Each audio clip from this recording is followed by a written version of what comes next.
સિદ્ધાણમ નમો સિદ્ધાણમ નમો આયર્યાણમ નમો વજ્જાયાણમ નમો લોય સહસ્રાણમ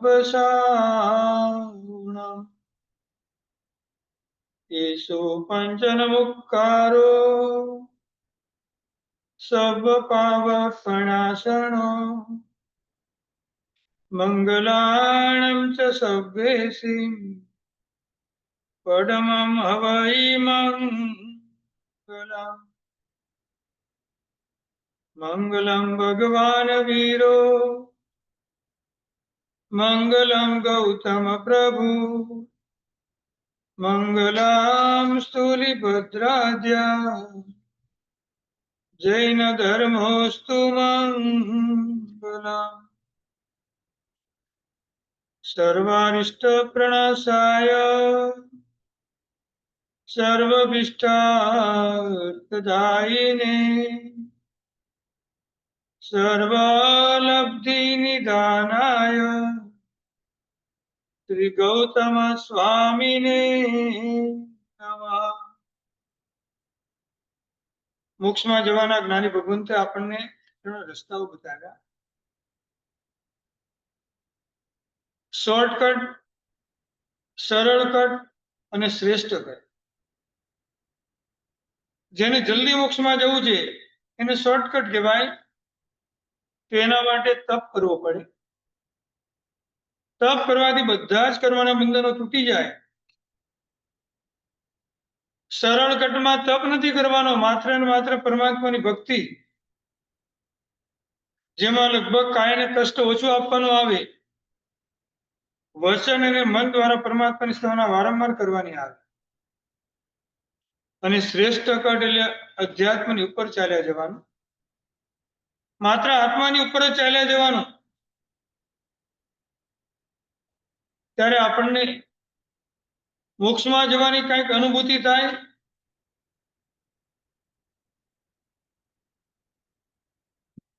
વર્તમાન કાળના જે હરિયન પરમાત્મા અને વર્તમાન કાળના જે કેવળ જ્ઞાની પરમાત્મા બધા સિદ્ધ ભગવાન બન્યા. દરેકની પૂર્વ ભૂમિકાની અંદર બાહ્ય અને અભ્યંતર તપનું સેવન હતું. જ્ઞાની ભગવાને તપ માટેની કડીઓ ઘણી બધી બનાવી કે એનાથી આપણે શું લાભ થાય, લઈને આપણે આગે તપની અંદર વધીએ. યલોકના કાર્યો સકળ સહેજે ફળે તપ થકી રીતિ અને સિદ્ધિ અને લબ્ધિ મળે છે તપ થકી. ભવ વિવનમાં ભટકવાનો ભય ટળે છે તપ થકી. વંદન તપસ્વીને સદા વંદન સદા તપ ધર્મ. વંદન તપસ્વીને સદા વંદન સદા તપ ધર્મ. આ જન્મમાં છે મુક્તિ એવું જાણતા તીર્થંકરો, તો પણ શ્રમણ થઈને નિરંતર આદરે તપ આ કરો. તપમાં છુપાયો છે અજબ આનંદનો અમૃત જરો. વંદન તપસ્વીને સદા વંદન સદા તપ ધર્મ. તીર્થંકર પરમાત્મા એમને પોતાને ખબર છે કે મારી માતાને 1400 સ્વપ્ન આવ્યા. પરમાત્માના પિતાની માતા 14 સ્વપ્નનું વર્ણન સાંભળીને નિશ્ચિતપણે નક્કી થાય છે કે આ જ ભવમાં તીર્થંકર પરમાત્મા બનશે અને મોક્ષમાં જશે. છતાં પણ જ્ઞાની ભગવાન એમ કહે છે કે પરમાત્મા પણ ગાતી કર્મનો ક્ષય કરવા માટે ઉપસર્ગ અને પરિસરને સહન કરવાની શરૂઆત કરી. આગળથી ચાલ્યા આવતા ઢગલાવન જે કર્મ છે એને તોડવા માટે ચારિત્રને જેવું ગ્રહણ કરવામાં આવે અને પરમાત્માનો વિહાર શરૂ થાય. ડગલે ને પગલે પરિસર આવે. પરિસરનો મિનિંગ શું થાય? ચારે બાજુથી આવતા દુઃખોને ક્ષમતાપૂર્વક સહન કરવાની પરિસર કહેવાય. 22 પ્રકારના પરિસરમાંથી જે પરિસર જ્યાં ઉત્પન્ન થાય એને ક્ષમતાપૂર્વક સહન કરે અને ડગલે ને પગલે ઉપસર્ગ આવવાની શરૂઆત થાય. આવા ઉપસર્ગોને પણ સહન કરે. ઉપસર્ગ પણ આપણને 4 પ્રકારે આવે. દેવો દ્વારા પણ ઉપસર્ગ આવે, તિર્યંચના જીવો દ્વારા પણ ઉપસર્ગ આવે, મનુષ્ય દ્વારા પણ ઉપસર્ગ આવે અને આપણા પોતાના આત્મા દ્વારા પણ ઉપસર્ગ આવે.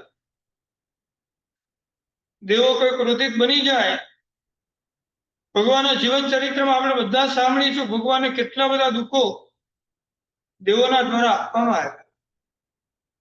કેટલા બધા ઉપસર્ગો પરમાત્માની ઉપર આવ્યા. કમઠે ધર્ણેન્દ્રે ચ સ્વ ઉચિતમ કર્મ કુર્વતી. કમઠ અને ધર્ણેન્દ્ર બંને પોતપોતાને યોગ્ય પ્રવૃત્તિ કરે છે. કમઠ પરમાત્માને દુઃખ આપવાની પ્રવૃત્તિ કરે છે અને ધર્ણેન્દ્ર પરમાત્માને દુઃખમાંથી મુક્ત કરાવવાની પ્રવૃત્તિ કરે છે. પરમાત્મા સમજે દુઃખ પણ કર્મના ઉદયથી આવે છે, સુખ પણ કર્મના ઉદયથી આવે. આપનાર વ્યક્તિ કોઈ દોષિત નથી. દોષ માત્ર ને માત્ર મારા કર્મના ઉદયનો છે. પ્રભુ તુલ્ય મનોવૃત્તિ, ભગવાનની મનોવૃત્તિ બંને માટે એક જ સરખી છે. પાર્શ્વનાથ પરમાત્માની જયારે સ્તવના કરવાની આવે ત્યારે માઇન્ડમાં લેવાનું આવે. પ્રભુ તુલ્ય મનોવૃત્તિ પાર્શ્વનાથ શ્રેયસ્વ. એવા હે પાર્શ્વનાથ પરમાત્મા, તમે અમારા જગતના બધાના કલ્યાણ માટે થાવ. 2 શબ્દ આવે, મંગલ અને કલ્યાણ. આપણી ઉપર આવતી આપત્તિઓ જેનાથી દૂર થાય, આપણી ઉપર આવતી વિપત્તિઓ જેનાથી દૂર થાય એને મંગલ કહેવાય. અને જેના દ્વારા આપણી બંને પ્રકારની સંપત્તિનો વધારો થાય એને કલ્યાણ કહેવાય. ભૌતિક સંપત્તિ અને આધ્યાત્મિક સંપત્તિ. પણ ભૌતિક સંપત્તિ મળ્યા પછી યોગ્ય માર્ગે વાપરતાને આપતા આપણને આવડવું જોઈએ. આધ્યાત્મિક સંપત્તિનું ઉપાર્જન કરીને ભવ સુધી એને સાથે આપણે લઈને જવાનું. તીર્થંકર પરમાત્મા ઈ ભવમાં મોક્ષમાં જવાના છતાં પણ આટલા બધા ઉપસર્ગ ભયંકર સહન કરે. જલ્દી કેવળ જ્ઞાનની પ્રાપ્તિ થાય એની પહેલા જલ્દી કર્મનો ક્ષય થાય. સૌથી પહેલું મોહની કર્મની ટાર્ગેટ બનાવે. મોહનીય કર્મની 28 પ્રકૃતિમાંથી પરમાત્માની 60 સમગ્રની પ્રાપ્તિ થયા પછી પરમાત્મા દીક્ષા લે એટલે 6ઠા અને 7મા ગુણ સ્થાને પ્રવેશ કરે. પરમાત્માને હજી તો કેવળ જ્ઞાન પામવાની વાર છે. એની પહેલા તો 6 અને 7 ગુણ સ્થાનક ચડ ઉતર થયા જ કરે. મોટા ભાગે પરમાત્મા અપ્રમદ ગુણ સ્થાનક ઉપર રહેતા હોય. વિચાર કરતા કરતા જે પણ પરમાત્માની દીક્ષાને જયારે સ્વીકારી ત્યારે તપ ધર્મને પણ સાથે સાથે સ્વીકાર્યો. પરમાત્મા પંચમુષ્ટિ લોચ કરે ત્યારથી પરમાત્માના દુઃખોની શરૂઆત થઈ જાય અને બધું જ પરમાત્મા ક્ષમતાપૂર્વક સહન કરે. આવા પરમાત્મા જ્યારે પણ આમના ઉપસર્ગો અને પરિસરને સહન કરતા કરતા કરતા જ્યારે પરમાત્માને કેવળના નજીકમાં આવવાનું હોય ત્યારે પરમાત્મા 8મા ગુણસ્થાનકમાં પ્રવેશ કરે. 8મા ગુણસ્થાનકનું નામ શું છે? અપૂર્વ કર્મ. પૂર્વે ક્યારે પણ જે અધ્યવસાય આપણને આવ્યો ન હોય એવો અધ્યવસાય આ ગુણસ્થાનકે આપણને આવે. આપણે અવ્યવહાર રસની નિગોદમાંથી વ્યવહાર રસની નિગોદમાં આવ્યા. અનંત પરિભ્રમણ કરતા કરતા કરતા આપણે યથા પ્રવૃત્તકરણ કર્યું. રાગ અને દ્વેષની ગાંઠને તોડવા માટે ઘણીવાર આવ્યા ને ઘણીવાર આપણે પાછા ગયા. કારણ કે આપણે અધ્યવસાય મજબૂત હતા નહીં. અને જ્યારે એ વખતે પણ જેવી રાગ અને દ્વેષની ગાંઠને તોડી આપણે યથાપ્રકૃતકરણ કરવા દ્વારા એના પછી આવે અંતઃકરણ. અંતઃકરણ હૃદયનું પરિવર્તન અને ત્યારે આપણા આત્માની અંદર થયું અપૂર્વકરણ. એ વખતે પણ એક અપૂર્વકરણ હતું. અત્યાર સુધીના સંસાર પરિભ્રમણની અંદર ક્યારે પણ આપણને આવો શુભ ભાવ આવ્યો ન હતો. એવો પહેલો શુભ ભાવ એ વખતે આપણને આવ્યો. રાગ અને દ્વેષની ગાંઠને તોડીને ગ્રંથિભેદ કરીને પછીના ભોગની આપણી બધાની શરૂઆત થઈ. નવકાર મંત્ર ઇતિહાસમાં કેટલા બધા ગણ્યા છે. ગણ્યા ગણ્યા પણ એક નવકાર મંત્ર પણ જો ભાવથી બોલાઈ ગયો હોય, મોહન કર્મ 69 કોડાગોડી સાગરોમાં આપણું નાશ પામે. અથવા જેનું મોહન કર્મ 69 કોડાગોડી સાગરોમાં ક્ષય થઈ ગયું હોય, એ જ નવકાર મંત્ર બરાબર ભાવથી બોલી શકે. આ સમ્યક્તોની સ્પર્શના થાય. પરમાત્માના આત્માએ તો પેલા ઉપસમ પછી ક્ષાયોપસ્મી અને પૂર્વના ત્રીજા ભાવે ક્ષાયિક સમ્યક્તની પ્રાપ્તિ કરી.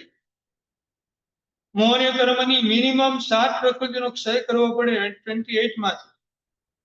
અનંતાનંદની ક્રોધ, માન, માયા, લોભ, મિથ્યાદ મોહનીય, મિશ્ર મોહનીય અને સંકિત મોહનીય. આ 7 નો ક્ષય થાય, ક્ષાયિક સમ્યક્તની પ્રાપ્તિ થાય. હવે આ પરમાત્મા આત્મા ગુણસ્થાને આવીને બાકીની મોહની કર્મની 21 પ્રકૃતિ બેલેન્સમાં પડી છે. એને તપ કરવા દ્વારા, કર્મનો ક્ષય કરવા દ્વારા બધી જ પ્રકૃતિને તોડવાની શરૂઆત કરે. આત્મા ગુણસ્થાનકની શ્રેણીની શરૂઆત થાય. પરમાત્મા તો તીર્થંકર બનવા માટે આવ્યા છે, એટલે એમના માટે ઉપસર્ગ શ્રેણી હોય જ નહીં. માત્ર ને માત્ર કઈ શ્રેણી શરૂ થાય? સપક શ્રેણીની શરૂઆત થાય.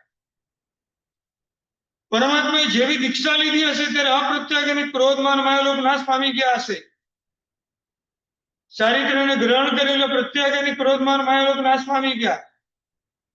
માત્ર ઉભું કોણ છે અત્યારે? સંજ્વલન ક્રોધમાન માયાલોભ. કસાયને સપોર્ટ આપનારા નવ નો કસાય મોહનીય કર્મ. હાસ્ય, રતિ, પરતિ, શોક, ભય, જુગુપ્સા, પુરુષવેદ, સ્ત્રીવેદ અને નપુંસક. નવમા ગુણસ્થાને આવીને અનિવૃત્તિ બાદર ગુણસ્થાને આવ્યા પછી બાકીની બધી પ્રકૃતિનો ક્ષય કરવાનું શરૂ કરે. મોહની કર્મની માત્ર એક જ પ્રકૃતિ બેલેન્સમાં બાકી રહે. બાદર મોહની કર્મને પણ સૂક્ષ્મ મોહની કર્મ બનાવે અને આત્મા 10મા ગુણસ્થાને પ્રવેશ કરે. હવે મોહની કર્મ માત્ર એક જ પ્રકૃતિ બાકી રહી છે, કે સૂક્ષ્મ લોભ. અને 10મા ગુણસ્થાનકમાં પ્રવેશ કરેલું ગુણસ્થાનકનું નામ પણ શું છે? સૂક્ષ્મ સંપ્રાય કસાય. હવે માત્ર સૂક્ષ્મ સંપ્રાય જ કસાય બાકી રહ્યો. મોહનીય કર્મની પાછળ 3 કર્મ લાઈન પણ બેઠા છે. આપણે જ્ઞાનાવળ કર્મને કીધું, ભાઈ તું પણ નાશ પામી જા. દર્શનાવળ કર્મને પણ વિનંતી કરી. અંતરાય કર્મ તો વારંવાર આપણે કહીએ છીએ, મારા અંતરાય તૂટે જલ્દી એમ. પણ એ 3 કર્મ એમ કે છે, જ્યાં સુધી મોહનીય કર્મ હલશે નહીં ત્યાં સુધી અમે હલવાના જ નથી. આ સિદ્ધે સિદ્ધોની સાથે ગણિત છે. 12મું ગુણસ્થાનક આમ હોય એટલે 12મા ગુણસ્થાનકે જેવો આત્મા પ્રવેશ કરે, 10મેથી સીધું 12મું ગુણસ્થાનક.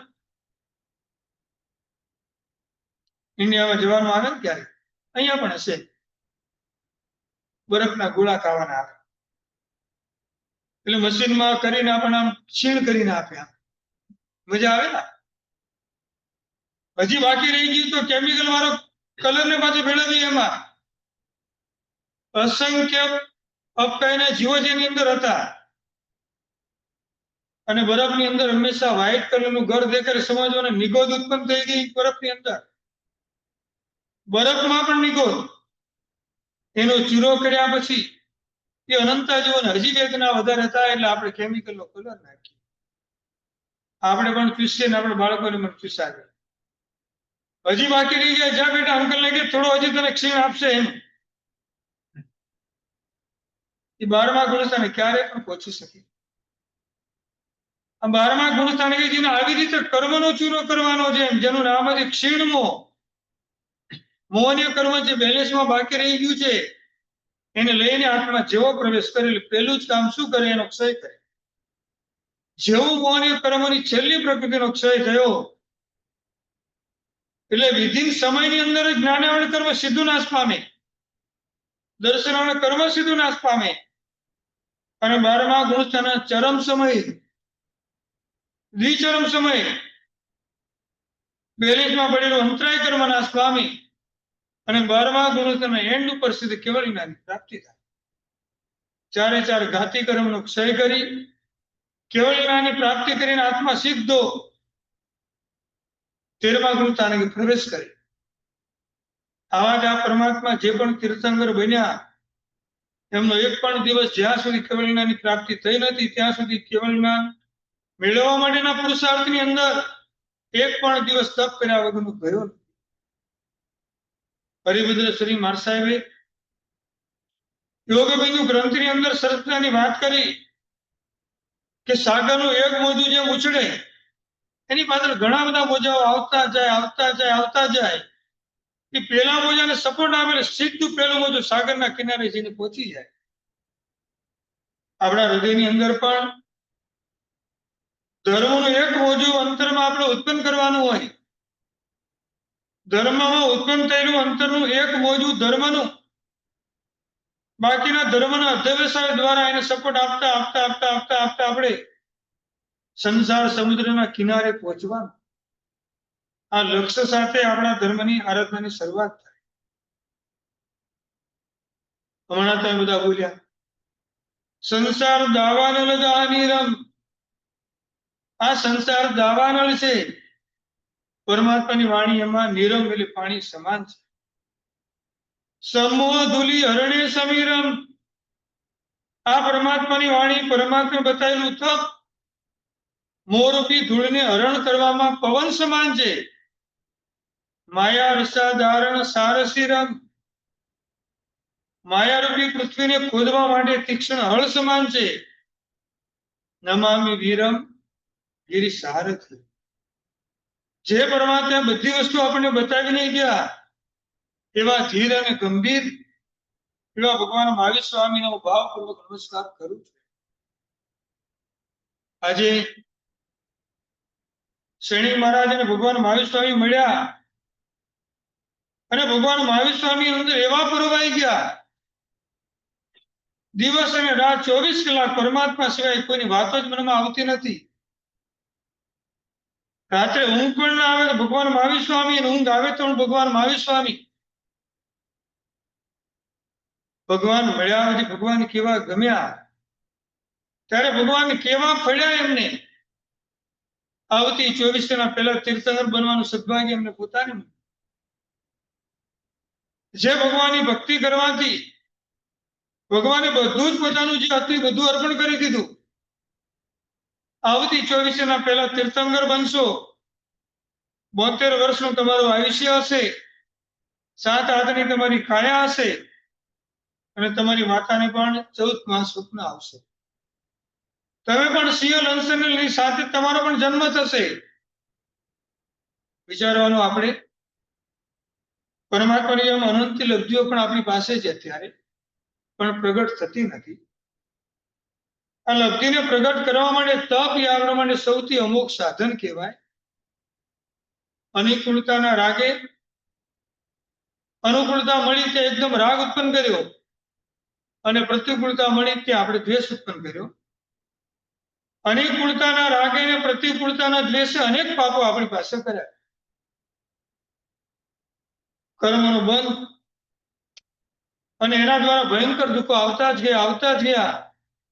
સહન થયું ને આપણાથી સંસારની પરંપરા વધતી જ ગઈ. ઇકોવી નમુકારો જીણવર વસસ વધ માણસ સંસાર સાગર આવો તારી નરમ નારી. એક પણ કરેલો વર્ધમાન સ્વામીને નમસ્કાર ભાવપૂર્વક પણ ક્યારે આવે? અને જેટલા પણ અત્યારે તપમાં છે એના વિચારોને જુઓ કેટલા ચેન્જ થઈ ગયા. જે વિકૃતિ વાળું મન હતું એ અત્યારે આખું ચેન્જીસ થઈ ગયું. તપ કરવાથી મનમાં દુર્ભાવ ઉત્પન્ન થતો હોય, વિકારો વગેરે ઉત્પન્ન થતા હોય, બધા ધીમે ધીમે દૂર થાય. જ્ઞાની ભગવાન કહે કે તપ નામનું આ શરીર છે, એને આ ક્રિયારૂપી કપડા પહેરાવાના. જીનવાણીનું શ્રવણ શરીર પરનો મેકઅપ છે. જીનવાણીનું શ્રવણ કરીને શરીર પર આખો મેકઅપને ધારણ કરવાનો. પરમાત્માનો જાપ કરી એ છાંટેલું અત્તર છે, એનાથી સુગંધ નીકળવી જોઈએ. અને ધર્મ ધ્યાન શુક્લ ધ્યાન એ આપણે પહેરેલા ઘરેણા છે. બાહ્ય બધાને ભૂલી જવાનું.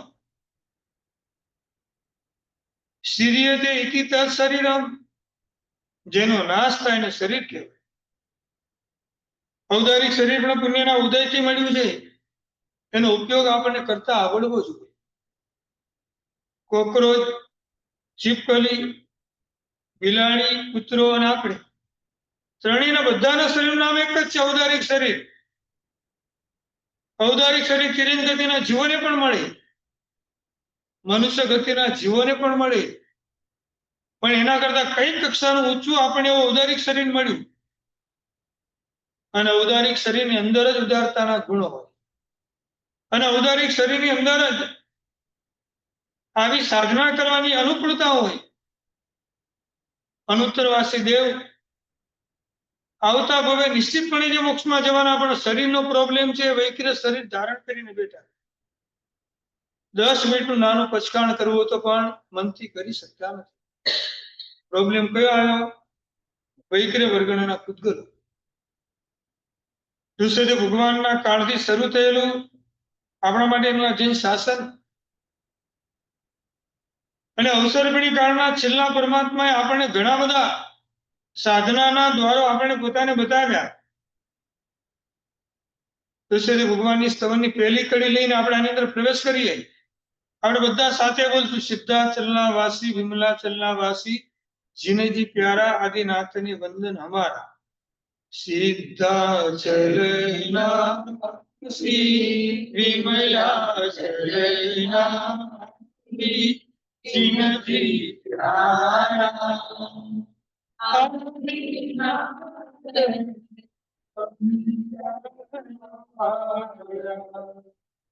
પ્રભુજીનું મુખડું મલકે, નયનો માંથી વરસે અમીરસ ધારા.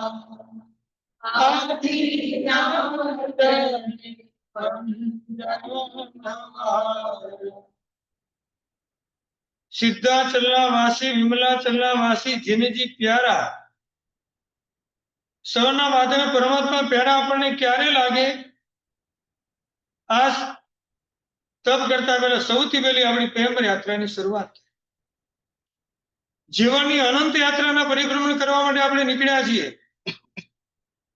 એ યાત્રામાંથી મુક્ત થવા માટે આત્માની અંતર યાત્રામાં જવાનું. જ્ઞાની ભગવાન સ્તવનની પહેલી કડીના માધ્યમે આપણે 3 પ્રકારની યાત્રા બતાવી.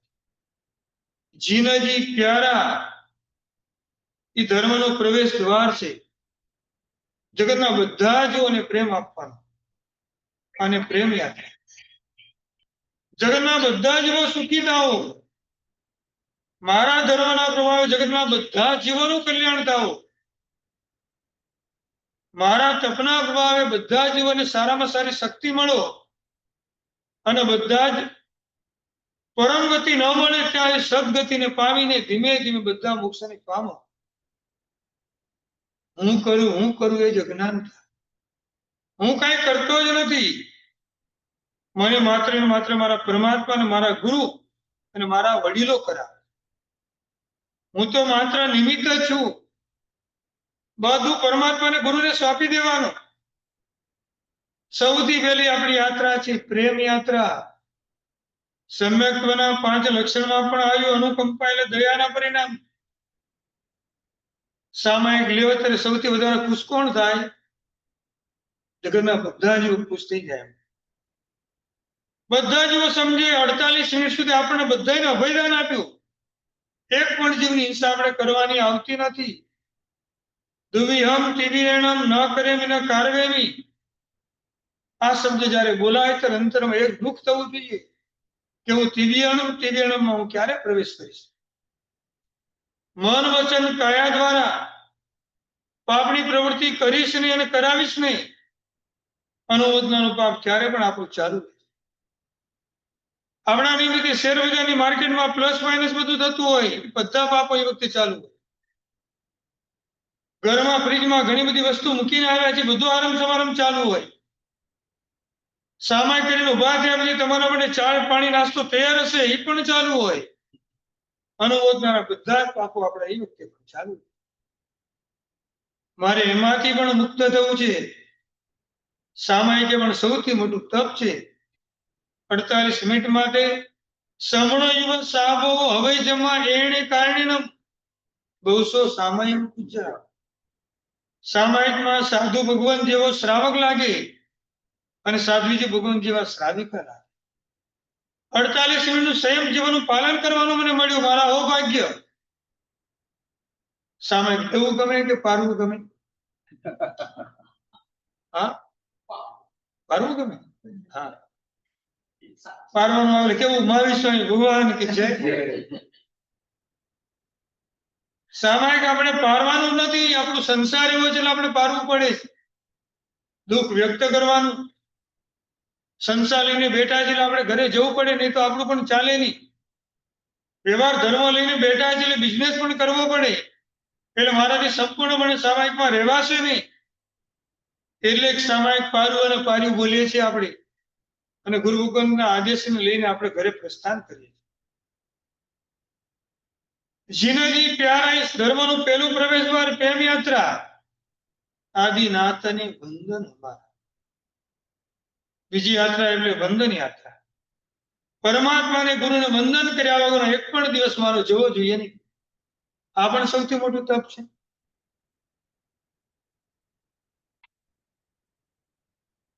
રાવણ રાજાની સભાની અંદર આખી સભા જ્યારે ભરાયેલી છે. રામના એક દૂત રાવણની સભાની અંદર પ્રવેશ કરે. રાવણ એ વખતે સીતાનું અપહરણ કરીને લઈને આવ્યા પછી રામે સંદેશો મોકલાવ્યો કે આપણે કોઈ યુદ્ધ કરવું નથી, સીતાને પાસે સોંપી દો એટલે આપણે બધું પૂરું થઈ જાય. આવો સંદેશો લઈને રાવણની સભામાં એક દૂત આવે છે અને રાવણ રાજાને પોતાનો સંદેશો આપે છે. રાવણ એવા ગુસ્સામાં આવી ગયા, શરમ નથી આવતી તમને મારી પાસે સીતાની માગણી કરતા? એમ કોઈ પણ કારણે હું સીતાને પાછી આપીશ નહીં તમને. ભયંકર ગુસ્સો એમના જીવનમાં હતો. રોજ ભગવાનની પ્રાર્થના કરતા હતા, ભગવાન એમાંથી મને બચાવો. માનવા તૈયાર નથી ત્યારે આવનાર દૂતે એક યોજના એમની સામે મૂકી કે રાજન, હું તમારી સભામાં પોઝિશન લઈને ઉભો રહી જાઉં છું. મારા જમણા પગને જો કોઈ હલાવી આપે તો સીતા તમારી, અને જો હલાવી ના આપે તો સીતા તમારે સોંપી દેવાય. રાવણ સમજે આનામાં શક્તિ શું છે. સામાન્ય માણસ શું કરી શકે એમ. એને પોતાના એક સૈનિકને આદેશ આપ્યો, જા ફટાફટ એમ. ઓલો પોતાની પોઝિશનમાં ઉભા રહી ગયો, પગને હલાવવાનો ઘણો બધો પ્રયત્ન કરે છે, કાંઈ થતું નથી. આખી સભા સ્તબ્ધ થઈ ગઈ કે આ શું એમ. એનાથી સેનાપતિને ઉભા કરવામાં આવ્યા. એમને પણ આવીને પ્રયત્ન કર્યો પણ એમનાથી પણ કાંઈ થયું નહીં. સેનાપતિ પછી રાવણનો પોતાનો પુત્ર પણ આવી ગયો. બધાનો નંબર લાગી ગયો. માત્ર કોણ બાકી છે? રાવણ રાજા પોતે. ભયંકર ગુસ્સામાં આવી ગયા, કોઈ કાંઈને કરી કેમ શકતું નથી. રાવણ રાજા એ 63 મહાસલાકા પુરુષમાં જન્મેલો આત્મા છે. પ્રતિ વાસુદેવ, વાસુદેવ, બળદેવ, ચક્રવર્તી અને તીર્થંકર પરમાત્મા, આખો એનો ક્રમ છે. જો એની પર વાસુદેવ બળદેવ હોત તો હજી એમને હરાવી શકે, રાવણને હરાવી પણ શકે. રાવણ જેવા સ્વયં પોતે ઉભા થયા. આખી સભા જોઈ રહી છે, હમણાં શું થશે. ભયંકર ગુસ્સામાં રાવણ જેમ જેમ આગળ આવતા ગયા રાવણ શું હતું પોતાનું આ પગ એમ રાવણ જેવા આવીને આમ પગને આમ પકડવા જાય તરત ઓલો બોલે છે કે રાજન મારા પગ પકડવાની કાંઈ જરૂર નથી તમારે પગ તો રામના પકડી લો તમારું કલ્યાણ થઈ જશે એમ રાવણ ત્યાં ને ત્યાં અટકી ગયા એને ખાલી આ શબ્દોમાં એને શીખ આપી દીધી ભલે એ પોતાનો પગ હલી ગયો પોતે ત્યાંથી ચાલ્યા ગયા રાવણ પકડવાનું જ પણ ના આવ્યું પણ જે અભિમાન જેને જે પ્યારા આદિનાથ અને વંદન રાવણના મનમાં લાગી તો ગયું છે કે રામ મહાપુરુષ છે એની પ્રત્યે જેટલો પણ અવિનય અવિવેક કરશું એટલા કરવાનો બંધ એટલું દુઃખ મને સૌથી વધારે આવે પણ બહારનો ગુસ્સો એમને આ બધી વસ્તુ કરવા દેતો ના જીનેજી પ્યારા આદિનાથ અને વંદન અમારા પહેલી યાત્રા આપણી પ્રેમ યાત્રાની શરૂઆત થાય અને બીજી આપણી યાત્રા છે એ વંદન અને ત્રીજા નંબરની યાત્રા છે શરણ યાત્રા દેવ અને ગુરુના શરણમાં ચાલ્યા જવાનું ચત્તારી શરણમ પવજ્જામી હરિહંતે શરણમ પવજ્જામી સિદ્ધે શરણમ પવજ્જામી સાહુ શરણમ પવજ્જામી અને છેવટે કેવલી પનતમ ધમ્મમ શરણમ પવજ્જામી સાચું શરણ તો મારું માત્ર ને માત્ર એક જ છે પરમાત્માના આત્માએ ક્યારે પણ શરીરની ચિંતા કરી નથી માત્ર આત્માની ચિંતા કરી શરીરની ચિંતા જે કરી શકે એ ચારિત્રને ક્યારે પણ સ્વીકારી શકે નહીં શરીરની ચિંતા કરીને લોકવ ધર્મ કહેવાય અને આત્માની ચિંતા કરીને લોકોત્તર ધર્મ કહેવાય ચિંતા શરીરની કરવાની કે આપણે આત્માની કરવાની આત્માની લોકોત્તર ધર્મની આપણે પ્રાપ્તિ થઈ શરીર દ્વારા બાંધેલા ભયંકર બધા જ કર્મ આત્માને ભોગવવાના આવશે ડનલોકની ગાદીમાં સુવડાવવાનું શરીરને ઠંડા અને ગરમ પાણીથી નવડાવવાનું આ શરીરને કરીએ વિલેપન શું આવે પછી આવે ને ભગવાનની ઢાળમાં કરીએ વિલેપન જીનવર અંગે જન્મ સફળ ભવિ જન્માને આપણું ઉલટું છે કરીએ વિલેપન નિજ અંગે જન્મ સફળ ભવિ જન્માને કેટલા વિલેપન કર્યા જ કરીએ બધું લાઈનસર મૂકી રાખ્યું છે આપણે આના માટેનું વિલેપન અલગ આના માટેનું વિલેપન અલગ કમસે કમ જ્યારે રવિવારે પરમાત્માની પૂજા કરવાની આવે ત્યારે આનું ચિંતન તો કરો કરીએ વિલેપન જીનવર અંગે જન્મ સફળ ભવિ જન્માને 50, 60, 70, 80, 90 વર્ષ દીક્ષા લીધાને થયા સાહેબજીને છતાં આપણા કરતા કેટલા સરસ લાગે જયારે ઇન્ડિયામાં જઈને દર્શન કરી આપણે કેટલો આનંદ થાય 2 દિવસ નાવાનું ના આવે તો અઘોરી જેવા થઈ જઈએ 50, 60 વર્ષથી કોઈ દિવસ માથા પર પાણી પણ નાખ્યું નથી શરીરે ક્યારે પણ સ્નાન કર્યું નથી છતાં આજે ઉજળા કેમ માત્ર ને માત્ર એમને કરેલું વિશિષ્ટ કુટુંબ તપ અને એમને સ્વીકારેલો ચારિત્ર ધર્મ એટલે આત્માની ચિંતા કરી લોકોત્તર ધર્મ કહેવાય આત્માનો સંબંધ ગુણ સાથે છે પુણ્ય સાથે નહીં પુણ્યથી શરીર મળ્યું છે તો એ શરીરનો ઉપયોગ કરતા આપણને આવડવું છે આ શરીર દ્વારા મારે જેટલા ગુણો ઉપાર્જન થાય એટલા મારે કરવાના છે અનંત લબ્ધિના અનંત ગુણોના આપણે માલિક છીએ આવા તપસ્યા કરવા દ્વારા ધીમે ધીમે કર્મનો ક્ષય કરવા દ્વારા બધા ગુણો આપણા જીવનની અંદર આવતા જાય જેને પાપનો ડર છે એને જ્ઞાની ભગવાન ધર્મી કહે છે ડગલે ને પગલે આપણને પાપનો ડર લાગવો જોઈએ 3 પ્રકારની ભક્તિ આપણા જીવનમાં આવે રાગ ભક્તિ યોગ ભક્તિ અને ગુણ ભક્તિ 3 માંથી કઈ ગમે આપણને રાગ ભક્તિ કોને કહેવાય ખાલી દોડા દોડ જ કરે દેરાસરમાં બસ આ ભગવાને પકડી લો આ ભગવાને પકડી લો વિનય વિવેક ક્યાંય હોય જ નહીં દોડવા સિવાય કોઈ કામ નહીં દોડા દોડ આમ કેમ કરવા આ રાગ ભક્તિ છે પણ પરમાત્માનું એકાગ્ર મન વચન કાયને એકાગ્ર સાથે જે પરમાત્માની ભક્તિ કરવાની આવે એને યોગ ભક્તિ કાયાને પણ અજૈનાય પ્રવર્તાવાની, વચ્ચેના શબ્દો જ્યાં બોલવાના તે પણ સીમિત બોલવાના, અને મન માત્ર પરમાત્મા સિવાય બાહ્ય ક્યાંય જગતમાં જવું જોઈએ. અભિનંદન જીન દર્શન તરસીએ દર્શન દુર્લભ દેવ, મત મત ભેદે જો દે પૂછીએ સૌ તાપે અમેવ. પરમાત્મા જેટલા પણ તીર્થમાં પરમાત્મા ત્યાં બધા તમારી જેમ એક જ વસ્તુ બતાવીને ગયા, પણ અન્ય ભગવાનની પાસે જઈએ છીએ ત્યારે મત મત ભેદે જય જય પૂછીએ સૌ તાપે અમેવ. સૌ પોતપોતાનો અલગ પ્રકારનો ધર્મ મને બતાવે. તારકતા તુજ માયરે શ્રવણે સાંભળી, તે ભણી હું આવ્યો છું દીન દયાળ છું. તુજ કરુણાની લહેરે રે મુજ કારજ સરે, શું ઘણું કહીએ જાણ આગળ કૃપાળ. પરમાત્મા તમારા દર્શન માત્ર મારા બધા જ કાર્યને સર કરી આપશે એમ, અને આપણું કાર્ય આપણી ઈચ્છા માત્ર ને માત્ર શું હોય, જલ્દી કર્મનો ક્ષય કરી એનું સિદ્ધિ ગતિને પામું. અને ત્રીજા નંબરની ભક્તિ છે એને ગુણ ભક્તિ કહેવાય. હવે વિતરાગના ગુણોની અંદર લિપ્ત બની જવાનું. જ્ઞાન વિમલ શ્રી માર સાહેબ સિદ્ધગીરીનું એક નવું સ્થાન બનાવે પછી નવકાર સેવા આપે. સિદ્ધાચલનું એક નવું સ્થાન ન બને ત્યાં સુધી નવકાર સેવા વાપરવાની નહીં. એવા સિદ્ધાચલના 932 સ્થાન એમણે બનાવ્યા. સિદ્ધાચલના સ્થાનો પણ સવારના પ્રતિમાં બોલવાના આવે તો એ જ રિપીટ કરતા હશું આપણે. સિદ્ધાચલના વાસી એમ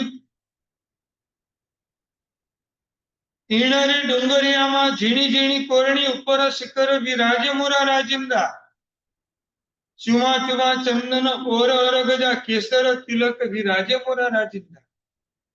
રાજેન્દ્ર આપણા જીવનમાં ક્યારે થાય કે આવા તીર્થના આવા પરમાત્માની સ્પર્શના કર્યા પછી આ શરીર ઉપરનો મોહ મારો ધીમે ધીમે ધીમે ધીમે ઓછો થતો જાય, અને માત્ર ને માત્ર આપણી દ્રષ્ટિ આત્મલક્ષી બનતી જાય. આરાધના શેના માટે કરવાની? બધું છોડવા માટે આરાધના કરવાની. પર્યુષણ પર્વની અંદર તપ કર્યા પછી પર્યુષણ પર્વની આરાધના પૂરી થાય પછી શું કરવાનું? તો ખાવા પીવાની છૂટ મળે એમ આપણને. આપણે તો એમ સમજવાનું જેવી આરાધના પૂરી 10 લક્ષણ શરૂ થાય આપણા માટે તો પર્યુષણ જ છે આગળ. બાકીના 10 દિવસ સુધી પણ આપણે નિયમનું પાલન કરવાનું, અને એ પછી પણ જેટલી આપણાથી શક્તિ હોય એ પ્રમાણે તપ ધર્મની અંદર આપણે આગળ ને આગળ વધવાનું.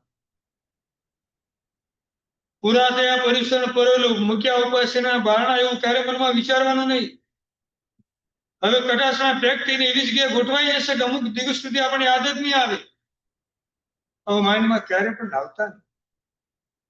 આ પણ ઉપકરણની આશા જ નથી. હવે ફરી પાછા આપણે ભેગા મળીને પ્રતિક્રમણ ક્યારે કરશું એની આપણને ચિંતા થવી જોઈએ. આપણે ફરી પાછા ભેગા મળીને આવું સામાયિક ક્યારે કરશું? આવી પરમાત્માની રોજ અષ્ટપ્રકારની પૂજા આપણે ક્યારે કરશું? આવા જ્ઞાનનો સ્વાધ્યાય આપણે વારંવાર ક્યારે કરશું?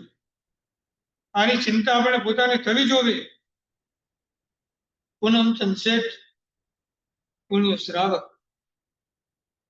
તપની અનુકૂળતાને કરવા માટે સંપત્તિ બધી આપી દીધી. જો સંપત્તિથી મોક્ષ મળતો હોય ને બધું સાથે રાખ્યું. જ્યારે પણ દીક્ષાર્થી દીક્ષા લેવા માટે જાય ત્યારે બધું છોડીને જાય. છેલ્લી ઘરમાંથી સવારના 5 સાડા 5 વાગે વિદાય હોય. ઘરની સામું જોવા પણ તૈયાર નથી, સંપત્તિની સામું જોવા પણ તૈયાર નથી. કેટલી આત્માની ચિંતા એને લાગી હશે. 18-20 વર્ષની એજની અંદર આ યુવાન દીકરો અને દીકરી જ્યારે આખા પરિવારને સંસારને છોડીને અને સંપત્તિને લાત મારીને નીકળતો હોય, એ દ્રશ્ય જોઈને આપણામાં કાંઈક તો પરિવર્તન આવવું જોઈએ. બધું છોડવા માટે આરાધના કરવાની છે. પૂનમચંદ શેઠ પુણ્ય શ્રાવક બન્યા. શા માટે બન્યા? બસ વધેલો તપ કરવા માટે અને વધેલો ટાઈમ આરાધનાની અંદર ઇન્વોલ્વ કરવા માટે. આંખ ખુલે એને ઉઠ્યા કહેવાય અને દ્રષ્ટિ ખુલે એને જાગ્યા. સવારે આપણે ઉઠવાનું છે કે જાગવાનું છે? હા, જાગવાનું છે, ઉઠવાનું નથી. આંખ ખુલીને ઉઠ્યા કહેવાય, પણ આપણી દ્રષ્ટિ ખુલીને જાગ્યા કહેવાય. દ્રષ્ટિને ખોલવાની છે. 3 પ્રકારની દ્રષ્ટિ આપણને પોતાને મળી છે. એટલે 3 પ્રકારની ચક્ષુ દ્વારા આપણે આપણા જીવનની અંદરથી આગળ ને આગળ વધવાનું છે. પેલા ચક્ષુ જેને ચર્મ ચક્ષુ કહેવાય, ચામડાની ઓલી ચક્ષુથી દ્રષ્ટિ આપણી સીમિત છે. આ ચક્ષુથી જ્ઞાનનો અભ્યાસ કરતા કરતા કરતા આપણે સૂતક જ્ઞાનના ચક્ષુને આપણે પ્રગટ કર્યું. અને સૂતક જ્ઞાનના ચક્ષુ દ્વારા આપણે બધું અત્યારે યાદ આવે કે મહાવીર ક્ષેત્રમાં સિમંદર સ્વામી વિચરતા હશે. મનુષ્યનો જન્મ અઢીદીપની અંદર સાધુ ને સાધ્વી ભગવંતો હશે. જે જ્ઞાન અત્યારે આપણી પાસે સૂતક જ્ઞાનનું આલંબન રૂપે આપણને મળ્યું છે, એ બધું આપણા સૂતક જ્ઞાનના ચક્ષુ કહેવાય. આ ચર્મ ચક્ષુ દ્વારા સૂતક જ્ઞાનના ચક્ષુને પ્રાપ્ત કરીને છેલ્લે આપણે કેવળ જ્ઞાનના ચક્ષુ સુધી પહોંચવાનું.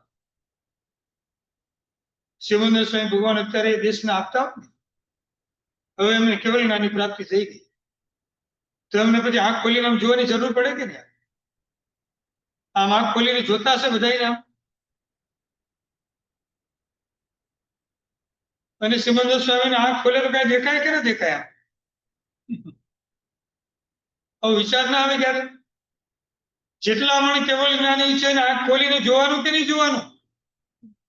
હા, તો આંખ શું થાય? એમની આંખ શું કરતી હશે અત્યારે? એ આંખ બંધ રાખીને બેઠા હશે કે આંખ ખાલી ખુલ્લી જ રાખીને બેઠા હશે? આમ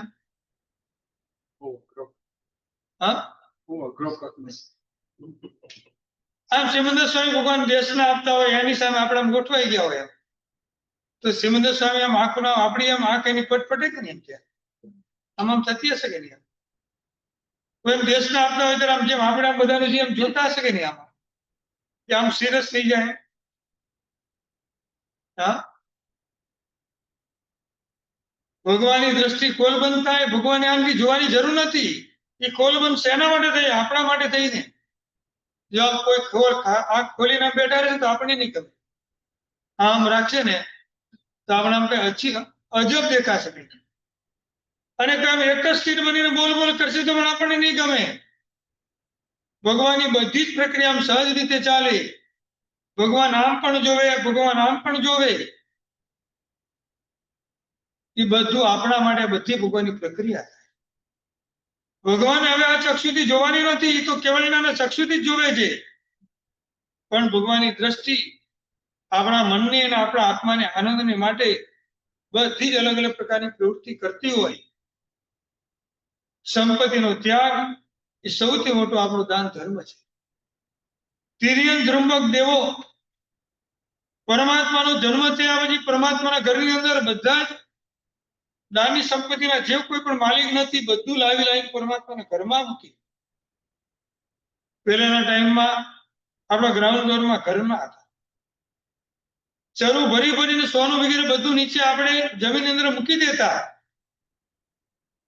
કદાચ કહેવાનું કોઈને રહી ગયું હોય અને ઘરના કોઈને ખબર નથી ને આપણું આયુષ્ય પૂરું થઈ ગયું, હવે કોઈ માલિક નથી, ત્યારે તિર્યંત્રુંબક દેવો અવધિ જ્ઞાનથી જોવે કે આના કોઈ માલિક નથી, અને ઉપાડો અહીંયાથી એની પરમાત્માના ઘરની અંદર જાય. અને પરમાત્મા જયારે વર્ષીદાન આપવાનું આવે ત્યારે આ બધું દાન છે વર્ષીદાનની અંદર વપરાય. આવી રીતે ક્યારે મૂકીને જજો તો કામ લાગશે. શું પછી બેંકના લોકરમાં મૂકીને ગયા તો પછીની પેઢી આમ નામ ખોટા માર્ગે વાપરી નાખે. એટલે જ આપણને કીધું સંપત્તિના ત્યાગમાં સૌથી મોટો દાન ધર્મ છે. સંપત્તિને કમાવા માટે 18 પાપસ્થાનનું સેવન. પહેલી પ્રાણાધિપાત, બીજી મૃષાવાદ, 10મી રતિઅરતિ, 17 માયા મૃષાવાદ અને 18 મિથ્યાત્વ છે. એટલે બધા જ પાપસ્થાનોનું સેવન કરીએ ત્યારે ભૌતિક સંપત્તિ ઘરમાં, અને ભૌતિક સંપત્તિ દ્વારા જે આપણી પ્રવૃત્તિ ચાલે આપણે મોક્ષમાં કેવી રીતે પહોંચી શકીએ? એટલે એ સંપત્તિ મળેલી છે એની પર પણ આસક્તિનો આપણે ત્યાગ કરવો પડે, એને પણ છોડવાની વૃત્તિ આપણા જીવનની અંદર આવી છે. છતાંય સંપત્તિ આવ્યા પછી ટકતી નથી. સૌથી મોટા આપણા સંકલેશનું કારણ છે. આપણા સંકલેશો એવા બધે સંપત્તિ પણ ટકે નહીં. શરીર આપણું ચાલતું નથી, રોગનું કારણ છે. ગમે ત્યારે રોગો ઘેરી વળશે. આપણા શરીરને જ્ઞાની ભગવાને સર્પના રાફડાની ઉપમા આપી છે.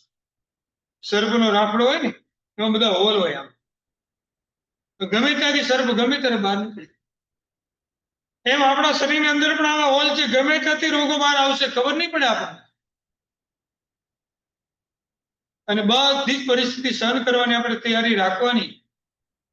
સંપત્તિ ટકતી નથી, સંકલેશનું કારણ છે.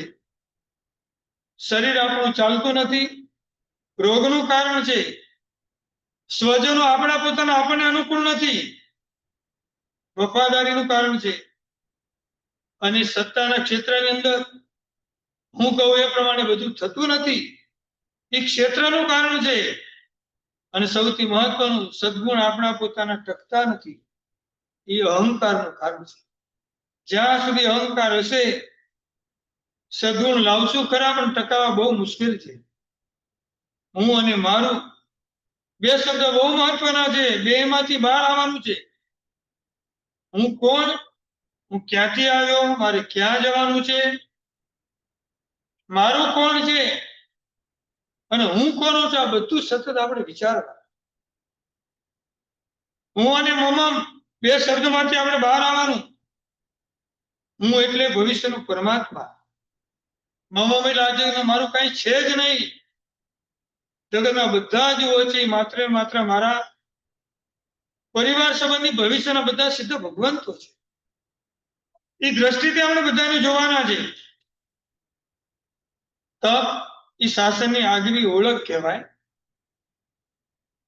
આવા તપની 24/24 પરમાત્માનો ઉપકાર આપણી પર ઘણો બધો છે. છતાંય ભગવાન જે ભૂમાં ભગવાન બનીને આવ્યા ત્યારે બધા જ ભગવાનનો પ્રભાવ એક જ સરખો હોય. ભલે ઋષભદેવ ભગવાનની 500 ધનુષ્યની કાયા હતી, મહાવીર સ્વામી ભગવાનની 7 હાથની કાયા હતી, પણ ભગવાન તરીકે બધા જ પરમાત્માનો એક જ સ્વભાવ પ્રભાવ. છતાંય દરેક પરમાત્માએ આગલા ભવની અંદર કોઈ વિશિષ્ટ પ્રકારની સાધનાઓ કરેલી હોય,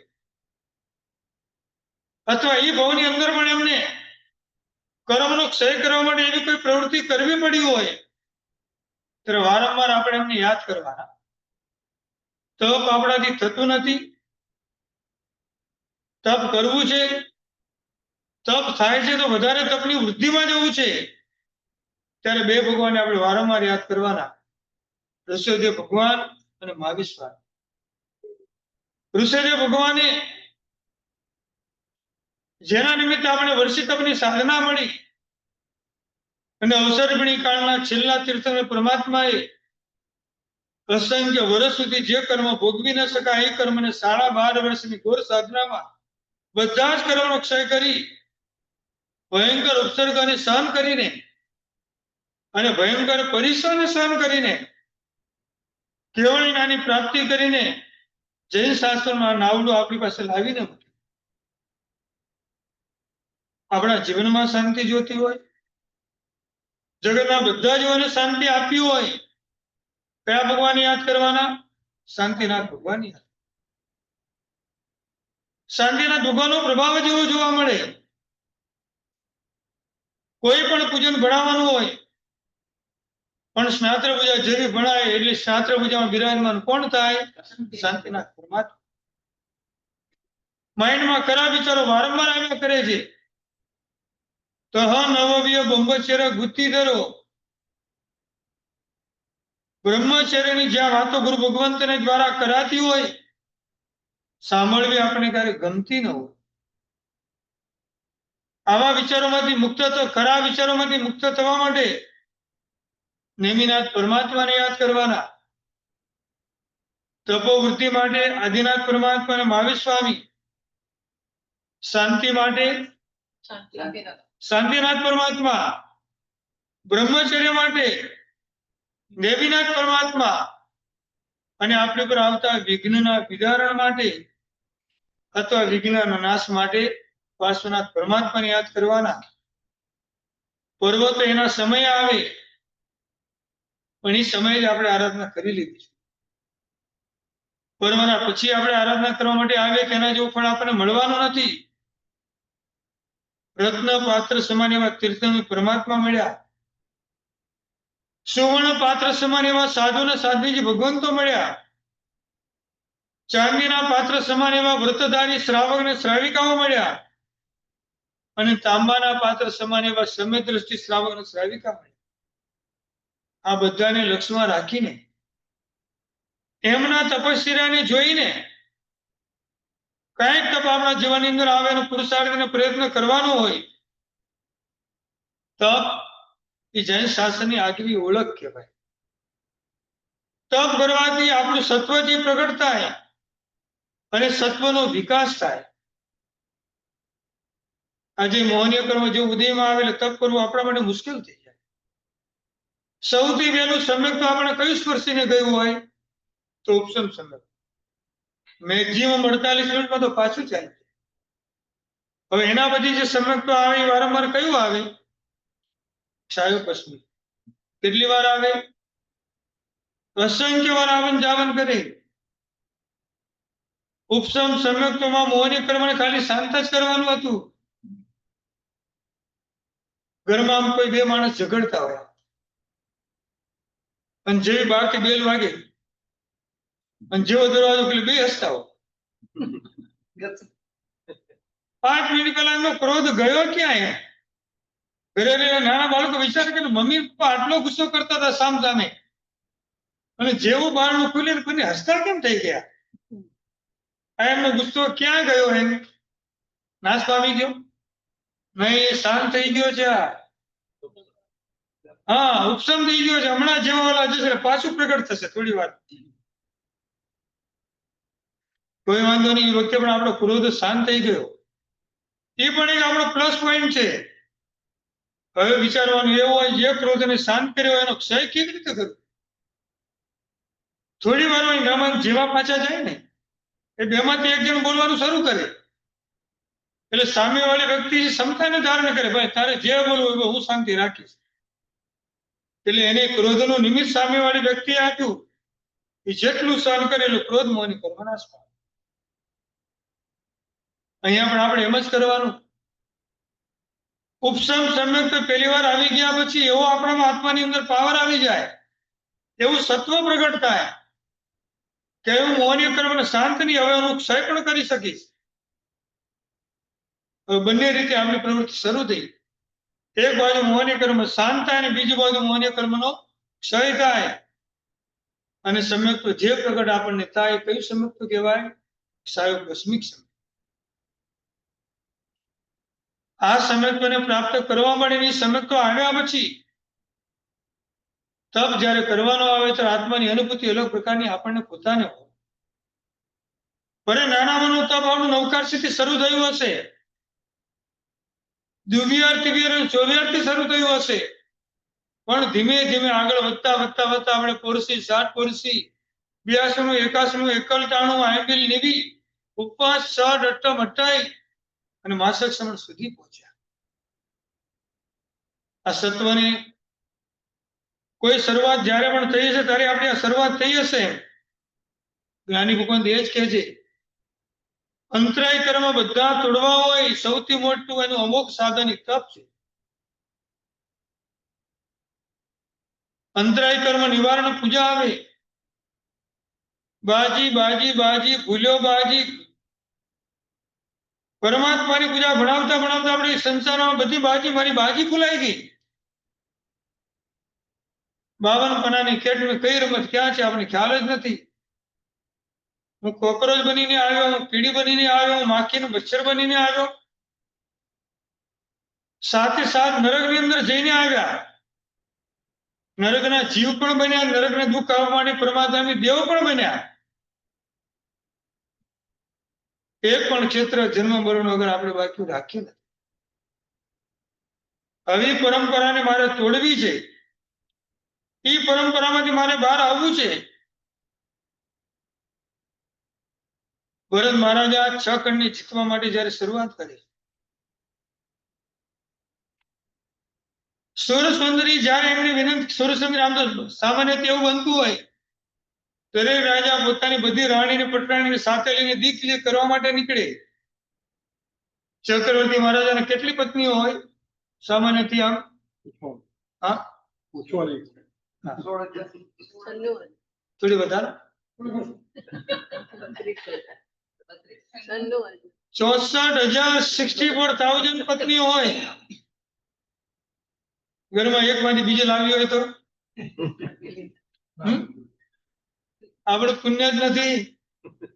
ઘરવાળાને તો ભૂલી જાઓ પેલા, આવનાર પણ સમજીને આવે. ચક્રવર્તી મહારાજા 64,000 સ્ત્રીઓને લેવા માટે ક્યારે જતા નથી. 32,000 રાજાને જીતવાના, 32,000 નગરની ઉપર વિજય મેળવવાનો હોય. અને ચક્રવર્તી મહારાજા જેવો દિગ્વિજય કરવા માટે નીકળે એટલે મારે આરામ સમારંભ ઓછો કરવો પડે, કોઈ જીવને મારે બિલકુલ વેદના આપવી ના પડે. એટલે સૌથી પહેલા અઠ્ઠમ તપની આરાધના. આ ધર્મની શરૂઆત એમની પણ ત્યાંથી થાય. આજ આપણી પોતાની અઠ્ઠમ તપની આરાધના છે. બધા ફટાફટ એમના અંતરકર્મ તૂટવાની શરૂઆત થઈ જાય. અને ચક્રવર્તી મહારાજા જેવો તપ કરીને આગળ વધે, આગળના રાજા મહારાજ સંદેશો પહોંચી જાય, ચક્રવર્તી મહારાજ આવી રહ્યા છે. લગભગ લડવાનું ક્યાંય આવતું નથી, બધા જ ભેટોને લઈને સામે આવે. દરેક નગરના રાજા પોતાની એક કન્યા લાવે અને એ નગરના એક શ્રેષ્ઠી પોતાની એક કન્યા લાવે. એક શ્રેષ્ઠીની કન્યા અને એક રાજાની કન્યા બેનો સ્વીકાર કરે ચક્રવર્તી મહારાજા. એવી રીતે 32,000 રાજાઓને જીત્યા પછી 64,000 રાણીને લઈને પોતાના સ્વસ્થાને પાછા. કેટલી ચિંતા થાય જમવાની, રસોઈ બનાવવાની, કેવી રીતે પૂરું થતું હશે? આમ બહુ અઘરું કામ. કોઈ ચાર મહેમાન આવવાનો તો આપણાથી ઘરથી રસોઈ થતી, બહાર સીધો ઓર્ડર. હું તો બહાર જ કહી દઉં, મને એ ભાવ. પાછા મેં સાધુની ભક્તિ કરી. બહારનું ભોજન ભક્ષા આવે તો ઠીક છે, એમ અભક્ષાના ભોજનો ઘરમાં આવીને મહેમાનોને ખવડાવવાના, કોઈ સાધુની ભક્તિ ક્યારે પણ બનાતી નથી. ઘરમાં ગેસ્ટ મહેમાન આવે, આપણા ઘરમાં 3 પ્રકારના પાણી પડ્યા હોય અત્યારે: ઉકાળેલું પાણી, માટલાનું સાદું પાણી અને ફ્રીજનું. કયું આપવાનું પેલા? હા, બસ ફ્રીજનું પાણી આપ્યું એટલે આપણે સાધુની ભક્તિમાંથી ગયા. માગે તો આપો ને, સામેથી આપણે શું કામ આપવાનું? એની પણ આશા જ ન કરીએ છીએ આપણે. પ્રયત્ન તો કરો ભાઈ, તમને ઉકાળેલું પાણી આપો, સાદું પાણી આપો. એમ ભક્તિ તો એને જ કહેવાય. ફ્રીજમાં પડેલી એક પણ આઈટમ કોઈને પણ વપરાવી ક્યારે સાધુની ભક્તિ ગણાતી નથી. એક માઇન્ડમાં ફિટ કરીને રાખજો. શું ભલે થોડું આપણે આપવાનું, પણ શ્રેષ્ઠ અને સારું આપવાનું. ઘણી બધી અપક્ષની આઈટમ આપો એના કરતા એક જ આઈટમ એના માટે એવી બનાવું. બેસતા વર્ષે પણ ઇન્ડિયામાં જ્યારે કોઈના ઘરે જવાનું હોય, ભલે વ્યવહારમાં બધું ઓછું થઈ ગયું, કોઈના ઘરમાં જેવો પ્રવેશ કર્યો એટલે એને એમ જ હતું, મારા ઘરે નવા વર્ષે જે આવે એને મારે સારામાં સારી સાધુની ભક્તિ કરવી છે. મારા ઘરમાં બનાવેલી મોહનથાળ અને સુખડીઓ અમને ખવડાવીશ, અને ઘરમાં બનાવેલી પૂરી અને બીજી ચકરી, બસ 4 આઈટમ કાઢી. એની પેલા આખો પરિવાર એવા ઘરે જઈને આવ્યો હોય, 10 તો મીઠાઈ પડી હોય બહારની, લાઈનસર સુકો મેવો લાઈનસર પડ્યો હોય, બહારના બધા ભણસા લાઈન લગાવીને બેઠેલા હોય. સરસ હતું બોલો. અને આ ઘરમાં તો કંજૂસ બોલો, 4 આઈટમ કાઢી કાઢી. જો આપણો વિચાર ચેન્જ કેવો થાય છે. એક જૈન શાસનના પરિવારની કેવી આપણે આસાધના કરીએ છીએ. એને ખબર છે ભવિષ્યના સીધા ભગવાન આખો પરિવાર સાથે મારા ઘરે આવી રહ્યા છે. નવા વર્ષે મારીના દર્શન કરવાના, મારીની ભક્તિ કરવાની. બસ મારા ઘરમાં બનાવેલી મારી મહેનતથી સુકડી હું એમને ખવડાવીશ, એનો એને આનંદ થશે. આપણે પણ એ પરિવારના ઉપકારને ભૂલવાનો ન હોય કે આજના પવિત્ર દિવસે એ દિવસે આમ ગુરુ ભગવાન પાસે સક્ષમ નખાવીએ નહીં. ભલે અહીંયા તો તમારે વ્યવસ્થા બધી ઓછી હોય એટલે ઓછું કરવું પડે. આપણે આમ દર બેસતો મહિનો આવે ને એમાં તો બેસતું વર્ષ આવે. એટલે પરમાત્માના અધિષ્ઠાયી દિવસ એમ સવારથી જોયા કરે દેરાસરની અંદર એમ કે આજે બેસતો મહિનો શ્રીફળનો ઢગલો થઈ જશે. આમ શું વાણી દર બેસતા મહિને શ્રીફળ લઈને જાય અને દર બેસતા વર્ષે તો ચૂકેલી નહીં એમ શ્રીફળે લઈ જાય ઘણું બધું લઈ જાય. આજે એકને પછી $11 નાખશે ભંડારમાં. બેસતું વર્ષ છે ને $11 ની સામે કેટલાની ડિમાન્ડ કરી લેશે પાછી. શું આમ નામ કઈ નાખતા નથી. બેસતા મહિને શ્રીફળ શા માટે મૂકવાનું? બોલો છે આન્સર આપણી પાસે કોઈ? હા હે શેનો? હા માગું શિવ પડે ત્યાં કેમ પણ આજે જ ખાલી તો રોજ બોલીએ છીએ આપણે. પણ આજે શ્રીફળ કાલે પાછું શ્રીફળ લઈને આવે તો બરાબર છે માગું શિવ પડે ત્યાં કેમ. આપણે કઈ એટલા શક્તિ સંપન્ન નથી. ઇન્ડિયામાં 32, 35, 40 રૂપિયાનું એક શ્રીફળ આવે. રોજ આપણે મૂકી શકીએ એમ છીએ એમ. દીકરો ન માગે તો પણ 2 કેડબરી ₹40 નામ લાવીને આપી દઈએ. લે દાદા લઈ આવ્યા તારા માટે. પણ ભગવાનની પૂજા કરવા શ્રીફળ લઈને જવાનું હોય ત્યાં પ્રમાદ અને સંપત્તિ યાદ આવે. બેસતા મહિને પણ શ્રીફળ મૂકીને વાણી પણ ભગવાનની સામે માગણી કરે છે.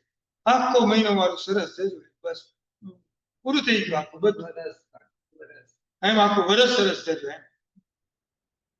બેસતા મહિને મૂકવાનું શ્રીફળ બેસતા વર્ષે પણ મૂકવાનું શ્રીફળ ભગવાનને કહેવાનું ભગવાન મારે તો રોજ આપણે મારે આવું સારામાં સારું ફળ અર્પણ કરવાનું. પણ આસક્તિ એવી ભયંકર પરમાત્મા આવે છે ને પ્રમાદને કારણે રોજ આ આઈટમ લાવી શકાતી નથી અને લાવવું તો મૂકી શકાતી નથી. મારે તમારી પાસે કોઈ વસ્તુ જોઈતી નથી બધું જ તમારા પ્રભાવથી મને મળ્યું છે.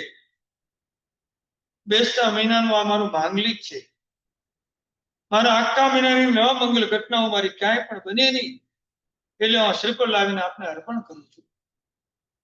રોજ સારામાં સારું આપને અર્પણ કરવાની ઈચ્છા થાય એવો ભાવ વ્યક્ત કરવાનો. વાણી અગીરી ત્યાં નહીં કરવાની.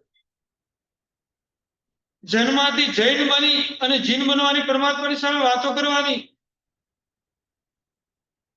ભરત મહારાજા જેવા નીકળે છે સુંદરીની પાસે અનુમતિ માંગે છે અને સુંદરીને ખબર પડી 60,000 વર્ષ પછી પાછા આવશે. તેને એમને કહે છે આપ ક્યારે આવશે કયું નક્કી નથી મને ચારિત્ર્યના માર્ગે જવાની અનુમતિ આપો. સુંદરીને જોયા જ કરે છે ભરત મહારાજા.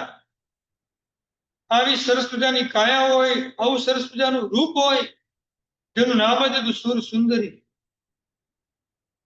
જેના જે સ્વરૂપવાન કન્યા એ વખતે જગતમાં એ નગરીમાં ક્યાંય જોવા નથી મળતી.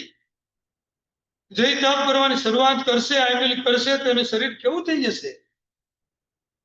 ક્ષણભર માટે ભરત મહારાજા પણ પૂતગલ પર મોહિત થઈ ગયા. હા પણ બોલી શક્યા નહીં ના પણ બોલી શક્યા નહીં. અને જેવી એમનું પ્રસ્થાન શરૂ થયું સુર સુંદરી સમજી ગઈ મને અનુમતિ પણ નથી આપી. મારા શરીરને જોઈને એમને કોઈ ચિંતા થઈ લાગે છે કે આવી સ્વરૂપમાં કાયા આમનામ થઈ જશે તેનું શું થશે એમ. જેવા ભરત મહારાજ આ બાજુ ગયા અને મનોમન ત્યાં નક્કી કર્યું કે રોજ આંબીલને પાણી આપીશું. 60,000 વર્ષ સુધી આંબીલ કર્યા અને ભરત મહારાજા જેવો દિગ્વિજય કરીને આવ્યા અને સીધા મળવા માટે સુર સુંદરીને જાય છે અને આખું શરીર છે 60 વર્ષમાં ચેન્જ થઈ ગયું. 60,000 વર્ષની અંદર આત્મા પવિત્ર બની ગયો. ઉદ્ગલ ચેન્જીસ થઈ ગયા. ભરત મહારાજાની આંખમાંથી આંસુ આવે છે મેં કેટલી ભૂલ કરી. એક રૂપણેશ્વર મેં અનુમતિ આપી નહીં એમ આટલું બધું ચારિત્રનો મેં અંતરાય કર્યો અને આવીને તરત નમસ્કાર કરીને ચારિત્રના માર્ગે જવાની અનુમતિ આપી. તપ કરી કાયા શોષવી શરીર ઉપરનો રાગ જેમ મને ન થાય બીજાને પણ ન થાય એવા આશય સાથેનો તપ કર્યો અને એ તપ એમને મોક્ષ સુધી લઈ ગયો. પેટ ભરવાનું હોય રોજ જમવાનું હોય પણ એની પણ એક લિમિટ હોય આપણી. પેટ ભરે એને શું કહેવાય? પેટ ભરે એને પશુ કહેવાય. પુણ્ય ભરે એને સદગ્રસ્ત કહેવાય. આપણે પેટ ભરવાનું કામ નથી કરવાનું, એક અને બીજાનું પુણ્ય ભરવાનું કામ કરવાનું છે. અને સૌના અહીંયા ધર્મ ભળે અથવા ધર્મને મૂકે એને સાધક કહેવાય. મારા હૈયામાં પણ ધર્મ આવે, એને બીજાના હૈયામાં પણ ધર્મ આવે. જેને પણ તપ કર્યો, કોઈ પણ તપસ્વીને સાતા પૂછે એના પણ કર્મનો ક્ષય થાય. ઘણા એવું સમજે આપણે અટકાઈ કરી એટલે વારંવાર આપણે બધા સાતા પૂછે ને આપણું ફળી લઈ જાય છે, એવું નહીં સમજવાનું. આપણી સાદા પૂછીને એના પણ મોહને કર્મની તોડે છે, એના પણ અંતરાય કર્મની તોડે છે. તપ તો એક જ વ્યક્તિ કરે. હરિભદ્રેશ્વરી મહારાજ સાહેબે આવા તપની જયારે પ્રવૃત્તિની શરૂઆત ત્યારે આપણે 5 સ્ટેપ બતાવ્યા. આમાંથી પણ ઘણા બધા એવા હશે પર્યુષણ પર્વનો પહેલો દિવસ આવશે, એના આગલા દિવસે વાપરતા વિચાર કર્યો હશે આવતીકાલે સવારના મારે ઉપવાસની શરૂઆત કરવી છે. આ પહેલું સ્ટેપ. અને જેવો પર્યુષણ પર્વનો પહેલો દિવસ આવ્યો એટલે બીજું સ્ટેપ આવ્યું પચકાણ. આજે ઉપવાસનું પચકાણ લઈ લો, આ બીજું સ્ટેપ. અને પચકાણ લીધા પછી જેમ જેમ દિવસ પસાર થતો ગયો, રોજ ખાવાની ટેવ એટલે શરીરમાં ઘણી બધી પ્રતિકૂળતા ઓટોમેટિક આપણને દેખાવા લાગી. ઘરે પણ બધાને જમતા જોયા, અહીંયા આવીને પણ બધાને જમતા જોયા, છતાંય પણ આ બધું વિઘ્ન કહેવાય. કોઈ એવા મળી પણ ગયા, લે આજે તમે ઉપવાસ કરો, મારા તો બિલકુલ ટાઈમ નથી, મેં તો નવકાશી જ કરી. થાય તો કરજો. આવા ઘણા બધા પ્રલોભનો આપણી સામે આવ્યા અને આખો દિવસ આવના ઉપવાસનો પરિપૂર્ણ થઈ ગયો, એને વિઘ્ન જય કહેવાય. આખી રાત્રિ પસાર થઈ. આજે પહેલો ઉપવાસ એને અટકાઈ કરવાની ભાવના છે. પહેલો, બીજો, ત્રીજો, ચોથો, પાંચમો, છઠ્ઠો, સાતમો ને આઠમો, 8 ઉપવાસ કરતા કરતા ઘણા બધા વિઘ્ન વચ્ચે આવશે. અષ્ટમ કરતા કરતા પણ વિઘ્ન ઘણા બધા વચ્ચે આવશે. જ્યારે અષ્ટમ તપ અને અઠ્ઠાઈ પૂરી થશે એટલે એને સિદ્ધિની પ્રાપ્તિ કરી. મારો અષ્ટમ, મારી અઠ્ઠાઈ પરિપૂર્ણ થઈ અને હવે 5મા નંબરનું સ્ટેપ સૌથી મહત્વનું, જેને કહેવાય વિનિયોગ.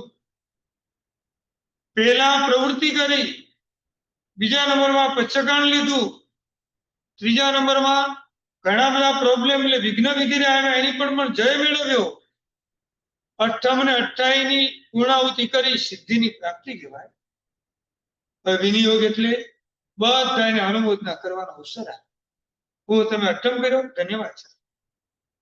3 દિવસ સુધી જે દુઃખો એમને સહન કરીને 3 દિવસની આરાધના કરી, સામેવાળી વ્યક્તિએ માત્ર 3 જ મિનિટ એની અંતરથી બહુમાન કરી અને એના વડે જેવો શુભ ભાવ વ્યક્ત કર્યો, જેને 3 ઉપવાસ કરતા જેટલું ફળ મેળવેલું 3 દિવસમાં એટલું અને 3 મિનિટમાં મળી ગયું. આ છે કરણ કરાવવા ને અનુમોદન સરિકા. ભલે હું કરી શકે પણ ધન્ય છે તમને. એની આંખમાંથી હર્ષ અને દુઃખના બંને આંસુ નીકળે. હર્ષના આંસુ એટલા મળે તમને જોઈને અને દુઃખના આંસુ એટલા મળે કે આવો તપ હું ક્યારે કરીશ, મારી આહાર સંગ્રહ પર હું કંટ્રોલ ક્યારે લાવીશ. એટલા માટે જ કહેવાય પેટ ભરે તેને પશુ કહેવાય, પુણ્ય ભરે તેને સદગ્રસ્ત કહેવાય, પણ સૌના અહીંયા ધર્મ ભરે એને સાધક કહેવાય. જે મળશે એને ખબર પડે આજે તમારે બીજો ઉપવાસ, ખૂબ સરસ, સાતામાં છે. આ ધર્મ હોય તો આ શબ્દના મુખમાંથી નીકળી શકે. અને તમે જેવું બોલશો દેવ ગુરુ ધર્મ ફસાય. અને 12 પ્રકારના તપ સવારે આપણે બધા જોયા.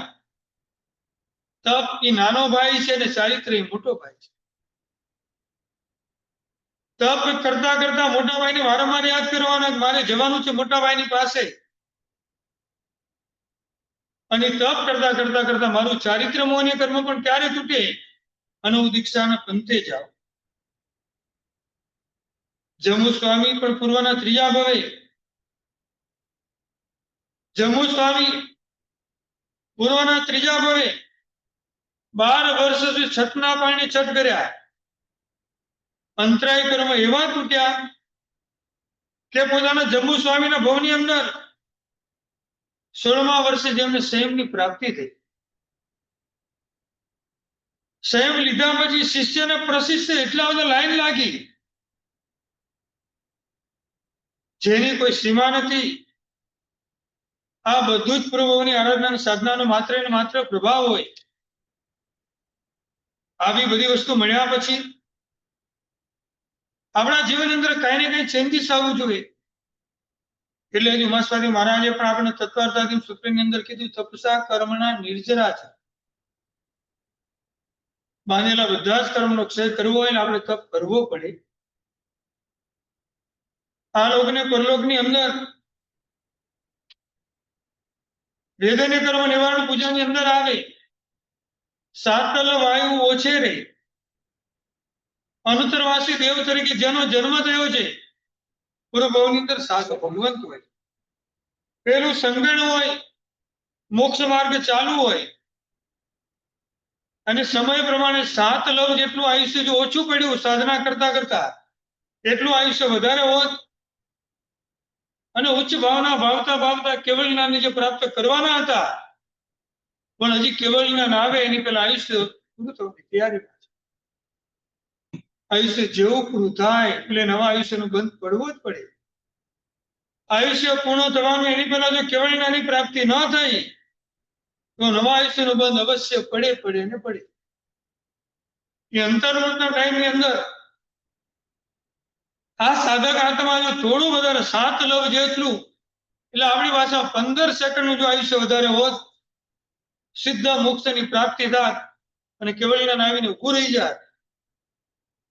પણ ઉચ્ચ દ્રષ્ટિ અને ઉચ્ચ વિચારો કરતા શ્રેણીની શરૂઆતમાં એની પહેલા તો આયુષ્ય કર્મ એમનું પૂરું થયું અને બધું જ પુણ્યનું ઉપાર્જન કરીને આત્મા સીધો અનંત વાસુદેવમાં સર્વાર્થ સિદ્ધ વિમાની અંદર જાય.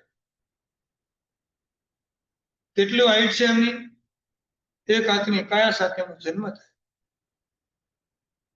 જે તપ કરીને તપ કરવાના શરીર પાસે શક્તિ જેટલી પણ હતી બધી કામે લગાડી અને એવા શરીરની પ્રાપ્તિથી ભલે વૈકલ્ય શરીર છે માત્ર આટલું નાનું શરીર છે. આ એક જ પ્રકારના દેવ અનુત્વાસી દેવ એવા છે શૈયામાં સુતા સુતા જ બધી પ્રક્રિયા કરવાની. બેઠા પણ થવાની જરૂર નથી. 48 મિનિટમાં આખું જેવું શરીર બની જાય પહેલેથી જેટલું મળે એટલું પહેલેથી મળે. 33 સાગરોપમનું આયુષ્ય.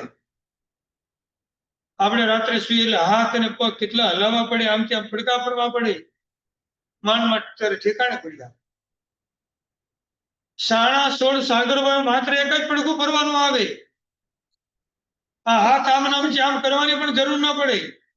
એટલી શરીરની અનુકૂળતા જેમને મળી છે, શરીરને જેટલું કષ્ટ આપ્યું એટલી શરીરની અનુકૂળતા કર્મ એમને કરી આપે. સંયમમાં સુતા પૂર્વભાવનો બધા તત્વજ્ઞાનનું ચિંતન કરવાનું. વેદને કર્મ નિવારણ પૂજામાં વાંચો વિચલું મોતું 64 મણનું એમાં 68 મળિયારી. એમની ફૂલની સૈયાની ઉપર 64 મણનું ઝુમ્મર મોતી હોય. 1 મણ એટલે 20 કિલો. એવા 64 મણનું આખું ઝુમ્મર હોય. જેવી ઈચ્છા કરેલી અંદરથી ઓટોમેટિક નાટકની શરૂઆત થાય અને બધા નાટકો 6 મહિના અને 6 વર્ષ સુધી ચાલે અને પોતાના વૈરાગ્યને પાવરફુલ. અને બાકીના ટાઈમમાં તત્વજ્ઞાનનું ચિંતન ચાલતું હોય. એમની બાજુમાં શાશ્વત પુસ્તકો પડેલા હોય. કોઈ ડાઉટ પડે તો વાંચીને પણ વાંચવાની છૂટ. આ એક જ દેવ એવા છે છેલ્લી સાધનામાં મનનો જેટલો પણ તપના માર્ગે સદુપયોગ કર્યો. દેવોને 5 જ્ઞાનમાંથી 3 જ જ્ઞાન મળે, મતિ જ્ઞાન, સુત જ્ઞાન ને અવધિ જ્ઞાન. પણ અનુત્તર વાસુદેવનું અવધિ જ્ઞાન મન પ્રજ્ઞાનને ટચ થાય. ભલે મન પ્રજ્ઞાનને મળવાનું નથી પણ સુતા કોઈ પણ તત્વજ્ઞાનના વિચારો આવે એમાં કોઈ ડાઉટ લાગે તો ત્યાં સુતા પણ મનથી સિમંદર સ્વામીને પ્રશ્ન પૂછી શકે. અને ક્ષણમાં સિમંદર સ્વામી પરમાત્માને આન્સર આપે અને પોતાની બધી શંકાનું સમાધાન થઈ જાય. 9 પ્રકારના ગ્રહવેગ અને 5 તનુત્રવાસી દેવો, જેને કલ્પોપન્ન દેવ કહેવાય, જેને આચારનું કોઈ પાલન કરવાની જરૂર નથી, એવા વિશિષ્ટ કોટીના આચાર્યનું પાલન કરીને પૂર્વભવની અંદર આવ્યા. કર્મ એવી અનુકૂળતા કરી આપી, તમને કરવું ગમશે એમ નહીં, તમારે કરવાની જરૂર નથી. ઇન્ડિયામાં તમે આવો અને દિલીપભાઈ ગયા પોતાના પરિચિત આચાર્ય ભગવાનને વંદન કરવા. આચાર્ય ભગવાનને વંદન કર્યા પછી સાહેબ કીધું, સાહેબ અમેરિકાથી આવ્યો છું, ઘરે ગોચરી તૈયાર છે, મારી વિનંતી એમ છે, આમ તો આપના બધા શિષ્યો મારે ત્યાં ગોચરી માટે આવે છે, મારો આગ્રહ એવો છે, આપ સ્વયં ગોચરી માટે આવો. તો આચાર્ય ભગવાન ગોચરી માટે આવે કે નહીં શૈલેષભાઈ? આપણે આગ્રહ કરીએ સાહેબ, શિષ્ય તો બધા આવે, તમે આવો ને. આવે તો ના, સાહેબ સ્વયં પાત્ર એની ગોચરી માટે આવે. આચાર્ય ભગવાનને પણ પ્રાયશ્ચિત આવે. એ તમારો આચાર નથી ગોચરીનો, એ સામાન્ય સાધુ ભગવાનનો આચાર છે. અહીં તમે ક્યારે જઈ શકો એમ?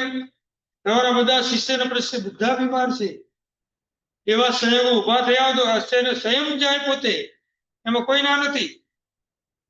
પણ એનો મિનિંગ એવો નથી કે આચાર્ય ભગવાનને ગોચરી લેવા જવાનું ગમતું નથી. એમનો આચાર છે, એ મારા આચાર્ય પદને શોભાવ. શું આપણે આમ નવકાર મંત્રના 5 પદ બોલતા હોઈએ, પેલા બોલે નમો રીતા, પેલા અત્યારે આમ કોને નમસ્કાર કરે? આપણે નમો રીતા બોલીને. પણ કોણ આવ્યું એમાં? હા, તો કયા પરમાત્મા? અત્યારે વર્તમાન કાળમાં હરિયન પરમાત્મા તરીકે કોણ વિચરે છે? એટલે સિમંદર સ્વામી આમ ખુશ થઈ ગયા, સમજો અહીંયા હાજર થઈ ગયા. નમો સિદ્ધાનંદ પદ બોલ્યા એટલે વર્તમાન કાળના સિદ્ધ ભગવાન, આપણા ભગવાન મહાવીર સ્વામી પણ આવ્યા, માની લઈએ. પણ સિમંદર સ્વામી આવ્યા ને એટલે એમની સાથે આખું લાવ લશ્કર લઈને આવ્યા. એમના કેવળ જ્ઞાની પણ સાથે છે, એમના ગણધર ભગવાન પણ સાથે છે, એમની સાથે આચાર્ય ભગવાન આવ્યા, ઉપાધ્યાય ભગવાન આવ્યા, સાધુ ભગવાન આવ્યા. હવે જેવા આચાર્ય ભગવાન આવેલા આપણે બધા શું બોલ્યા? નમો આયર્ય. અને ઉપાધ્યાય ભગવંતને જોઈ લઈ નમો વજ્જાયણમ. અને સાધુ અને સાધ્વી ભગવંતને જોઈને નમો લોહી સપ્રસાવ. હવે ભગવાનની સાથે આવેલા કેવળ જ્ઞાનીને આ પદ 5 પદમાંથી કયા પદ દ્વારા આપણે નમસ્કાર કર્યો?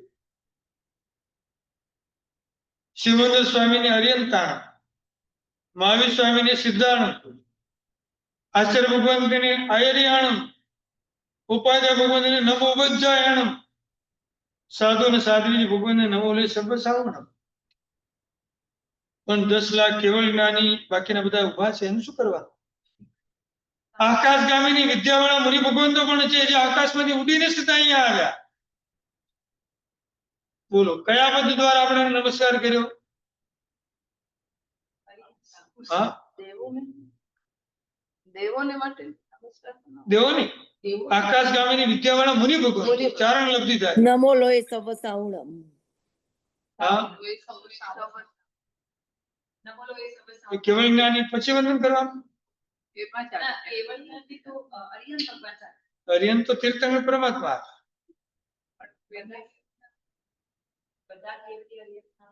ના, એટલે હરિયન પરમાત્મા ને કેવળીને હરિયન કહેવાય કે અપેક્ષા ન કહેવાય. પણ હરિયન પદમાં કોણ આવે છે? કેવળ જ્ઞાન પામ્યા તીર્થંકર નામકરણ જેનો ઉદય થાય ઈ.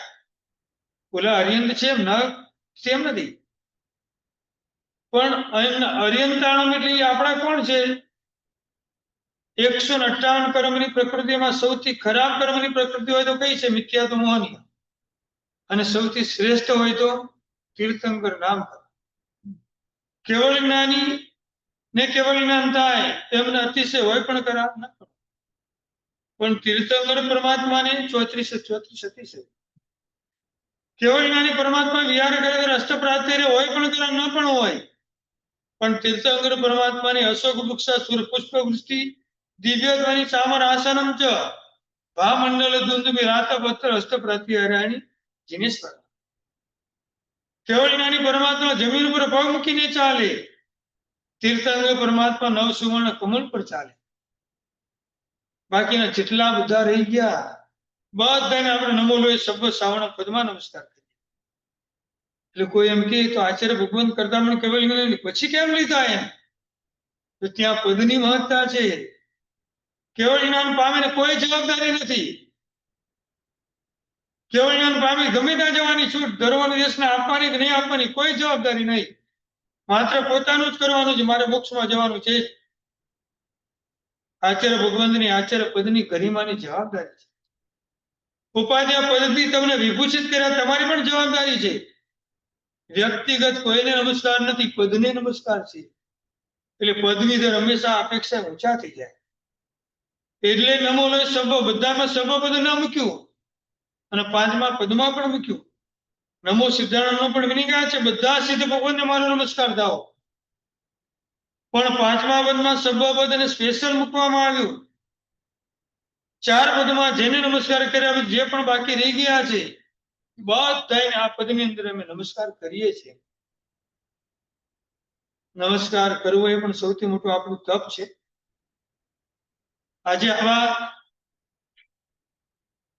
જે આપણે ત્રણ રસ્તાઓ સૌથી પહેલા આપણે વિચાર્યા મોક્ષમાં જવાનો શોર્ટકટ, સરળ કટ અને શ્રેષ્ઠ કટ. બાંધેલા બધા અશુભ કર્મને તોડવા હોય બની શકે એટલે આપણે તપસ્યા કરવાની, તપ કરતા હોય અનુકૂળતા કરી આપવાની, તપ ન થાય તપસ્વીની સહાય કરવાની, એના માટે શાસનને રોજ રોજ પ્રાર્થના કરવાની. પ્રતિક્રમણ કર્યું ત્યારે આપણે એમને જ કીધું સ્વ દેવાય કર્મી કૌશકમ ચિત્ત દેવાય કર્મી કૌશકમ. એક ક્ષેત્રના દેવતાઓ શિષ્ય કિત્ય સાહુ દંસણ નાણીમ ચરણ સહ્યહીમ શાંતિ મુક્કમગમ સા દેવી હરવું દુરિયાય. શિષ્ય કિત્ય સાહુ દર્શનનાથ ચારિત્રની જે આરાધના સાધના કરે છે એવા સાધુ સાધ્વી ભગવંતો શ્રાવક અને શ્રાવિકા એને એક ક્ષેત્રના દેવતાઓ એની પર આપત્તિને દૂર કરજો. હરવું દુરિયાઈ એના બધા પાપોને તમે દૂર કરજો, એને સમાધિ અને ક્ષમતા આપજો. પેલી તપની અંદર આગળ ને આગળ વધ્યા કરે. સ્વદેવાય કર્મી કૌશકમ સ્વદેવયા ભગવઈ નારાયણ્ય કમ સંગાયમ જેસીમ કવ્યુષમ તેસીમ કવ્યુષયમ જેસીમ સુવસાયરે ભક્તિ. આ શ્રુત જ્ઞાનની જે આરાધના કરે છે એને તમે સહાય કરજો. અને તમે પણ બધા બોલે અસ્યા ક્ષેત્રમ સમાશ્રિત્ય સાધુની સાધ્યતે ક્રિયા સા ક્ષેત્ર દેવતા નિત્યમ ભૂયાન સુખદાયિની. તમારા જે ક્ષેત્રમાં જે પણ સાધના આરાધના કરે છે યસ્યા ક્ષેત્રમ સમાશ્રિત્ય સાધુ ભી એનો મિનિંગ શું થયો? સાધુ ભગવાન, સાધ્વીજી ભગવાન, શ્રાવક શ્રાવિકા કોઈ પણ હોય સાધ્યતે ક્રિયા મોક્ષ માર્ગ માટે જે પણ આરાધના સાધના ક્રિયા વગેરે કરે છે શાંતિ મુક્કમગ્ગમ યસ્યા ક્ષેત્રમ સમાશ્રિત્ય સાધુભી સાધ્યતે ક્રિયા ક્ષા ક્ષેત્ર દેવતા નિત્યમ ભૂયાન સુખદાયિની. એ ક્ષેત્રના દેવતાઓ હંમેશા એને સુખ આપવાનો પ્રયત્ન કરજો. આવું તપ જે પ્રતિક્રમણ કરીને પણ બધા દેવોને દેવીને આપણે અનુમોદના કરીએ છીએ. તપ કરીએ. આજે આપણે ઇન્ડિયામાં કોઈ 180 ઉપવાસ કરે કે કોઈ 108 ઉપવાસ કરે. અમદાવાદમાં એક સાથે આટલા બધા માસ્ટર સવની તપસ્યા આવું ચાલે. મુંબઈમાં બધા અલગ અલગ ક્ષેત્રમાં સિદ્ધિ તપની, શ્રેણી તપની આટલી મોટી મોટી આરાધનાઓ ચાલે. મૃત્યુંજય તપ ચાલે. નાના મોટા અને વયોવૃદ્ધ બધા જ કરે. જે કરી શકતા નથી એવા દેવો હંમેશા બધાને આમાં સહાય કરે. નવકાશીનું પચકારણ જેવું લેવામાં આવે સૌથી વધારે દેવોને આનંદ થાય. જે પચકારને ધારણ કરે છે એની સેવા કરવાની કામ કરે. આવા જિનાલીમાં જ્યારે પણ આવી સ્તવન સ્તુતિ વગેરે આપણે બોલતા હોઈએ, આવા પચકાણ લેતા હોઈએ, કોઈ મિથ્યાથી દેવો પણ ફરતા ફરતા મારા જિનાલયનો પરિચયમાં આવ્યા હોય ને તો આવા શ્રુતજ્ઞાના શબ્દોથી ખેંચાઈને પરમાત્માની નજીકમાં આવે. પરમાત્માને આપણને ભક્તિ કરતા જોઈને પરમાત્માના અધિષ્ઠાયક દેવ બની જાય. અહીંયા ને અહીં રોકાઈ જાય. જે પરમાત્માના જે ઓલરેડી અધિષ્ઠાય દેવ છે પોતાના સ્થાનમાં હોય, પણ આવી પરમાત્માની ભક્તિ આપણે કરી એનાથી દેવી તત્વ ખેંચાયું. સૂર્યોદય અને સૂર્યાસ્ત વખતે આપણા ઘરમાં ઘીના દીવા થાય. એમ જિનાલયમાં પણ સૂર્યોદય અને સૂર્યાસ્ત વખતે આરતી અને મંગળ દીવો ઉતરે. આ બંને ટાઈમે સૌથી વધારે દેવોનું આવાગમન આ પૃથ્વી પર થાય. આરતીનો ટાઈમ એટલે સંધ્યાનો ટાઈમ કહેવાય. અને સંધ્યાના ટાઈમે હજારો લાખો દેવતાઓ પૃથ્વી પર આવે. અને એવા ટાઈમે જિનાલયમાં અને આપણા ઘરમાં ચોખ્ખા ઘીના દીવા થાય, દેવી તત્વ ખેંચાય ને. ચોખ્ખા ઘીનો દીવો સૌથી એને વધારે આકર્ષિત કરે. આખા પરિવારને બધાને ક્ષમતા આપવાનું કામ કરે. આવા જિનાલયમાં જે પરમાત્માની ભક્તિ કરે એને પણ ક્ષમતા આપવાનું કામ કરે. પહેલી આરતી પૂજા કીજે, પંચમી આરતી પુણ્ય ઉપાયો. અને આરતીના પ્રવાહ બધી આરતી આપણા જીવનમાં આવતી દૂર કરવાનું કામ છે, અધિષ્ઠાય દેવાનું છે.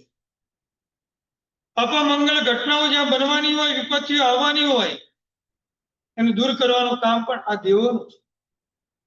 પરમાત્મા તો વિતરાગ છે, મોક્ષમાંથી ક્યારે પણ અહીંયા આવવાના નથી. એનો પ્રભાવ બતાવવાનું કામ માત્ર ને માત્ર કોણ કરે? એમના અધિષ્ઠાય દેવો અને દેવીઓ. પરમાત્માની ભક્તિ, પરમાત્માની આજ્ઞાનું જેટલું પાલન એટલી વધારે દેવી તત્વ જાગૃત થાય. અને પરમાત્માની બંને વધારે જેટલી બને એટલી આસાધના એ પણ દેવી તત્વને જાગૃત થાય. અતિ સર્વત્ર વર્જે. અતિ પુણ્યમાં કોઈ વાંધો નથી, એ પણ અતિ પાપની અંદર પણ નહીં જવાનું. પાપ કરવાનું જ નથી, પણ કરવું પડે તો એની લિમિટમાં રહેવાનું.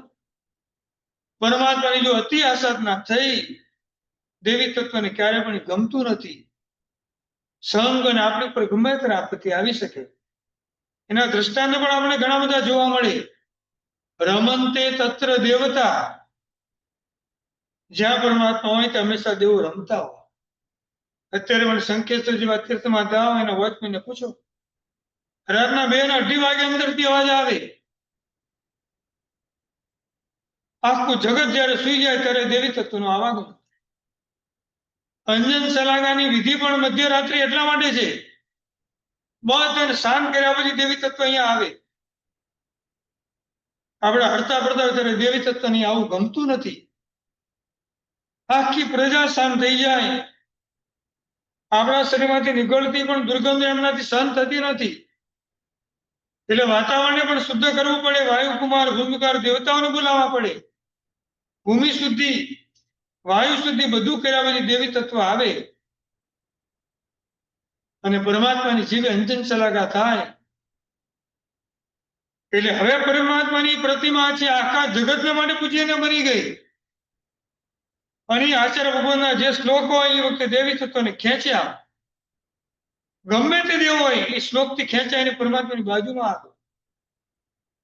આચાર્ય ભગવાન જે મુદ્રા દ્વારા સોનાની સળી હાથમાં લે, રત્નનું બનાવેલું વિલેપન જેવું પણ આમ કરવાની શરૂઆત કરે, એવી દેવી તત્વ આકાશમાંથી પુષ્પની વૃષ્ટિ કરે. અમે અહીંયા આવ્યા છીએ એટલે કાચ દર્પણ હોય એની સીધો ફટ કરતો અવાજ આવે. અને દેવી તત્વ પોતાની હાજરી છે એનો પ્રત્યક્ષ આપણને પુરાવો આપે. હવે આ પરમાત્માની જે પૂજા કરશે, એમની ભક્તિ કરશે, એમની પાસે આવીને નવકારથી તપ વગેરે જે કરશે, બધાની પર આવતી આપત્તિને દૂર કરવાનું કામ અમારું છે. ભગવાન મારા છે અને મારા ભગવાનની જે ભક્તિ કરે એને દેવતાઓ ક્યારે પણ સહાય કરવાનું ચૂકતા નથી. આટલા લાંબા તપ જેને પણ કર્યા છે, વિધિ સહાય, દેવી સહાય વગર ક્યારે પણ થઈ શકે નહીં. બસ આવા તપ જે કરે છે એની અંતરથી આપણે અનુમોદના કરવાની. એમનો તપ આગળ ને આગળ નિર્વિઘ્ને પરિપૂર્ણ થાય એ ભાવના વ્યક્ત કરવાની. પરમાત્મા આખા જગતમાં અત્યારે જેટલો પણ તપ ચાલતો હોય, ભવિષ્યમાં પણ જે તપ કરવાનો હોય, બધાને શાસન દેવો તમે સહાય પૂરી પાડજો. અને બધા જ તપ કરતા કરતા કરતા પરંપરાએ મોક્ષ ગતિને પામે એવો ભાવ વ્યક્ત કરવાનો. પરમાત્માની આજ્ઞા વિરુદ્ધ કાંઈ પણ બોલાયું હોય ઈચ્છા નહીં પડે. સર્વ મંગલ માંગલ્યમ સર્વ કલ્યાણ કારણમ પ્રધાનમ સર્વ ધર્માણામ જૈનમ જયતિ શાસનમ. બોલ શ્રી મહાવીર સ્વામી ભગવાન.